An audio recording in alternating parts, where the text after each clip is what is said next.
...2015 was a great year for gaming. You had games like Witcher 3, Fallout 4, Metal Gear Solid 5, Phantom Pain, you know what I mean, but still, as always, there is tons of games that doesn't even deserve to get published, doesn't even deserve to be called games. So I decided to check which 2015 game is the worst. And trust me when I tell you, the games in this list are fucking disgrace to humanity. The Order 1886. The Order is a third-person action-adventure video game developed by Ready at Dawn and Santa Monica Studios and published by Sonic Computer Entertainment. It was released for PlayStation 4 on February 20, 2015, set in 1886 alternative history London. The game follows an order of knights as we battle to keep the world safe from beastly wolf-like creatures and corrupt organizations. Having been highly anticipated as PlayStation 4 exclusive before release, The Order received mixed reviews from critics. Praise was particularly directed at the game's production value, graphics and technical achievements, while most criticisms were concerned with the length, story, gameplay, replay value and overall amount of involvement the player is given.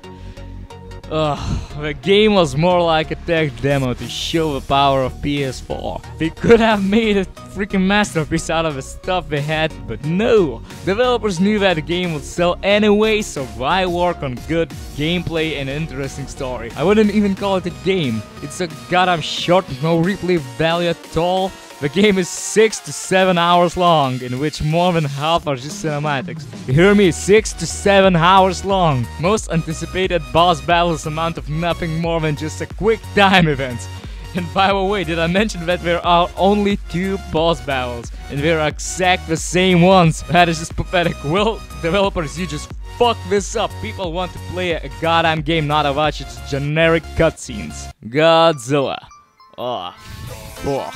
Godzilla is a video game developed by Natsume and published by Bandai Namco Entertainment for PlayStation 3 and PlayStation 4, based on Japanese monster Godzilla franchise. Why can't there be any good Godzilla games? What the fuck? Let's talk about gameplay. Moveset on this game is very limited, but still confusing as fuck. How did they manage to do it, you may ask? By making these weird attack combinations that are almost impossible to do. Almost there is complete lack of targeting system. Almost impossible to destroy some small enemies. There is no way to lock on the enemies, and that makes the game fucking annoying. Monster on monster battles. There's no freaking block button, so get ready to spam some moves in one of the most boring fights you will ever have. Missions are simple. Destroy some power generators. Sounds decent, but believe me, it is a pure shit.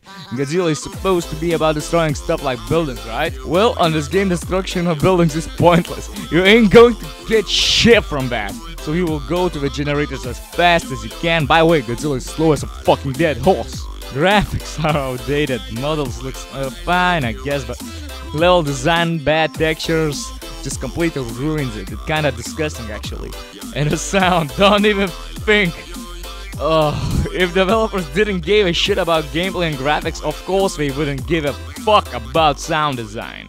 Another awful game on my list is Afro Samurai 2 Revenge of Kuma. Afro Samurai 2 Revenge of Kuma is an action game developed by Redacted Studios and published by Versus Evil for PC, Xbox One and PlayStation 4. It received universally terrible reviews and was considered much worse than the original Afro Samurai game from 2009. In November 2015, it was pulled from Steam and PlayStation Network, and people who had already bought it found it deleted from their libraries. The sequel to 2009's Afro Samurai was considered so unfinished and poorly done that it was pulled from digital distributors less than 2 months after its release, and all purchases were refunded. Oh god. Afro Samurai 2 Revenge of Kuma is played in a third-person perspective and was meant to be split up in an episodic style. After the first episode was pulled from virtual shelves, episode 2 and 3 were cancelled. By the way, this piece of garbage so-called game requires a controller to play on PC. I still can't believe developers managed to make even shittier game than their first Afro Samurai. Game runs terribly, FPS dropping while fighting. uninspired enemies, bland boring level design. Sound is not good at all. Actually, sometimes sound just pops up out of nowhere raping your goddamn ears. AI is fucking stupid. They are just waiting for you to attack. Stories, okay, but all the negatives just destroy the joy this game could have gave. Congratulations, Redacted Studios, your game just made into my shit list. Next on my list is Ravenscry. You would usually think that a game about soul survivor that seeks revenge in accurate 7th century of Caribbean would be fucking awesome, especially when it has role-playing elements like morality system, side quest, magic items that can increase character attributes. Well, they fucked it up. The original idea and most of work for a game was done by a Finnish company called Octane Games, which is a subsidiary company of Nitro Games. First public announcement of a game happened in 2011, when Octane Games told the local press about the game. They also mentioned that Topware Interactive would publish the game.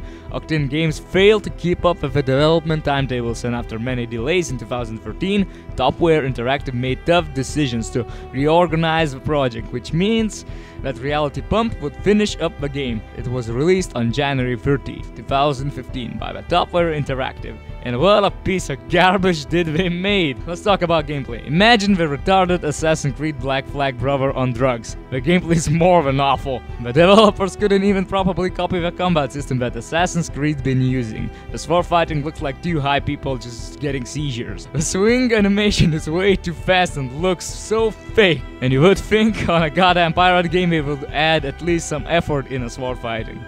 Game is pretty hard. Well, ship battles at least seems okay. Of course, nothing compared to a Black Flag.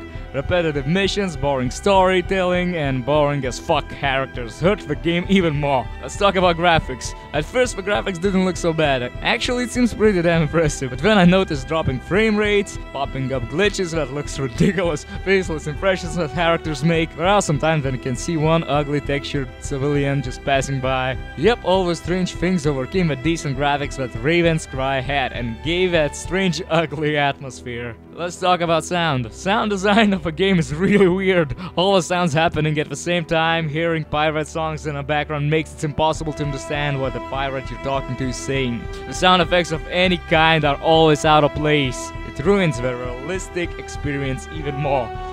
The game has out of place sound effects, fucking awful combat system, boring story, and many glitches.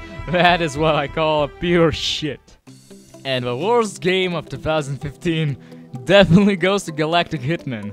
Galactic Hitman is an indie science-fictional first-person shooter made by Digital Homicide Studios, released on September 17, 2015. Let's talk about gameplay. Oh god. Awful controls, the mouse sensitivity is way too high, boring enemies can see you way too fast, start shooting before you can react. The first time you meet the enemies of the game is way too hard. And I don't mean hard in a cool challenge way. I mean in Dark Souls fucking annoying, but without all the cool aspects. There's no way knowing where will your laser gun hit. You can't even aim properly. Just shoot in a random direction and hope that you won't miss. And talking about challenge, after you die, all the enemies you have killed in previous life stay dead. So the best way to progress is just jump in the room, shoot everybody that moves, and hope that one of the enemies get hit. Of course, then you will die and come back to do the same shit over and over until the room is completed. Or you could just crouch. Yes, ladies and gentlemen, the enemies can't hit you if you're crouching. Well, I guess some can, but that is very rare. If I am correct, every goddamn level looks goddamn the same. First and second levels are exact the same. Even the enemies placed in the same spots. By the way, did I mention that enemies can't fucking aim? What the fuck is this? Wouldn't advise to play that devil's aborted child to anyone. Let's talk about graphics, man. The graphics are shit, just pure ugliness, no attention to detail. It's freaking called sci-fi game. As I mentioned, the level design is always the same, so there's nothing to comment on. The game has many glitches. Game-breaking glitches, like leaping through a floor into deep space. It looks like developers didn't even try to make a decent game. Same sound effects for every gun. Enemies have the same sound effect. The game is one gigantic sound of madness. Well guys, that was my top 5 worst games of 2015 list. Thank you for watching and have a nice day.